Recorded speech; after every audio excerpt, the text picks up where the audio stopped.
Dostlar, Binə qəsəbəsi mərkəzə yaxın, Ay Market tərəfdə, Kardeşlər Mebelindən üzbəüz küçədə, asfaltdan 150-200 metr, ana yoldan 150-200 metr aralı, tam asfaltın üstündə. Dövlət su var, qaz şotski var, işıq şotski var. Dövlət suyu da var özü. Sot yarında düzdür, həyətyanı əraziyə maşın girmir, yəni velosiped girəcək bir girişi var. Amma bura genişdir. Otur, yəni manqal uyğur, yemək, içmək, kəvələ, palatka. Bazılarımız girməyin yer qoydular.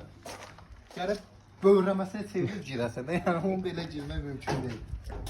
Amma yerdən kürsülüdür. Bir dənə belə də fırlat götür, qoy düşsün. Girdin, üzbəüz, hamam tualeti, aksesuarlarda qalır. Girirsən burada studiya formasında zaldır, mətbəxə birləşdiriblər, Avropa dizaynıdır bu, mətbəxlə zalı birləşdiriblər. Bir dənə bax bu masa ilə bu divanı götürəcək, qalan nə göz qalır, elektronikanı da götürür o. Mətbəx mebeldə təzə yığılır, normaldır. Yataq otaqlarında da hamısı qalır, 3 otaq ev gelir də bu. Yəni bu evi otaqda göstər. Ən əsasda asfaltın üstündə, ayağın palçıq görməyəcək. Kondisioneri istəyən olsa yarı qiymətini verir, onu da götürür. 405 manat pul verəsən, götürəsən. Qiymət 37 min, real müştəri yenə də indirim var.